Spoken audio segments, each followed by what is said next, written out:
Hi guys, EBPMAN with tablets for me, and today we're going to do a comparison between the Logitech Ultrathin keyboard folio for the iPad mini, both 1 and 2, compared to the Zagg folio keyboard folio. Let's check them out. All right, so let's take a look at these two folios that are out for one for Logitech and one for Zagg. Both of them are designed for the iPad mini. Both of them provide keyboards. So what are the pros and cons and how do they compare? So if we take a look at them from a weight perspective, and again, this is difficult to pick up on the actual YouTube video.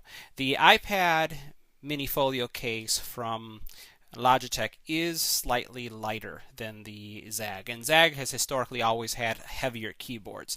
This is something that you'll be able to perceive if you go to a store and you actually pick them both up. So one is just under, it's like around just under 300 grams, and the other one is just over 300 grams. But we're talking about grams here. Now, one thing I will mention is that as you hold them, you will be able to feel the difference. So I would advise you to check them both out at the local big box retailer if you can. The other thing that we can highlight is if you put them next to each other, the Zagg does have it on size. Notice how the actual Logitech one is a little bit larger, and it is larger from a length perspective and also width, so it's going to make your iPad mini bigger. From a width perspective, you'll notice them both here. It does seem slightly that the Zagg is thinner than the actual Logitech case. And you can see that here by the actual video here, so you can see the differences between the actual two. One could argue that the extra material that the Logitech device has provides additional impact around your iPad. You notice that here it's very tapered to your iPad, so while it will provide protection, there's really no shock absorbance beyond the actual plastic itself. So this one gives you, you'll notice, a lot of width or depth between your iPad, physical iPad, and the actual case itself. When you open them up, both of them have functional keyboards. You can see that right there. Let me get rid of that stuff on the screen. You notice that both of them have keyboards. You will notice that the Zagg keyboard is longer and wider. So we'll put them side by side right there. So you'll notice that the depth from here to here, it's deeper. Which means that your hands are going to probably fit a little bit better on this keyboard. On this keyboard, you'll notice that it's shorter, which is kind of odd. But the difference here, I'll explain it in a second. Even though we've already said that the Logitech case is wider, you really don't get that benefit from the actual keyboard itself, and that's because the Logitech does not have this hinging mechanism.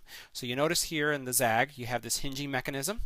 And that hinging mechanism isn't present here on the Logitech version of the keyboard. So you're actually resting. See how you have this much space? So you lose that in keyboard space. So that's lost in this design.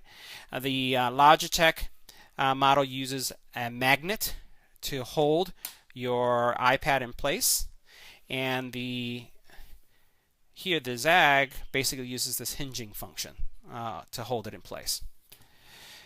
Looking at both keyboards, in addition to the actual depth, and you can see how much more of my hand fits here versus over here, the other big difference is that you have here the Logitech does not have dedicated function keys for your iPad iOS commands, so you have to use the function combination.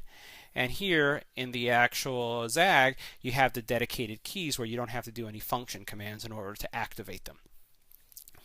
The Logitech keyboard folio allows you to flip the actual keyboard away, so that if you did want to just read it on the train like this, or as you're on your way to school or in the library, you could.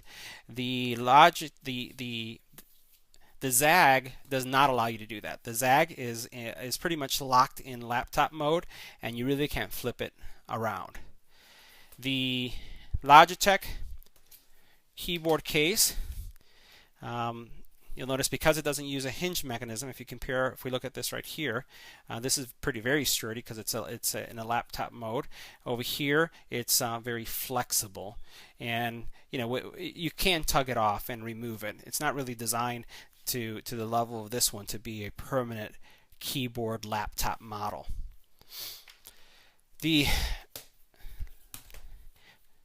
If we look at the Zagg does not have a little pen holder or stylus holder like this one does. See that right there? And neither of them have locking mechanisms. So neither of them, as you look at them here, and we'll look at it, we'll put them here side by side, neither of them have a locking mechanism. Both of them support auto on and auto off, and both of them are comparable in price. The actual life of the battery is similar. So you're looking at around 3 months for the Logitech. You have several months, as it's being mentioned with the actual Zagg. So that was my quick review of both solutions from these two manufacturers. And what I'll say from a straight forward observation is that if you're really looking for a folio that is more book style, that you can flip around like I'm doing right here, then let's get rid of that. What you can do is, this is definitely the one to use. If you're looking for something that is in a laptop mode like this one, then this is the one to go for. But what you'll find is that the weight on the Zagg is just a little bit heavier, and if weight isn't important to you, then definitely it's a good choice.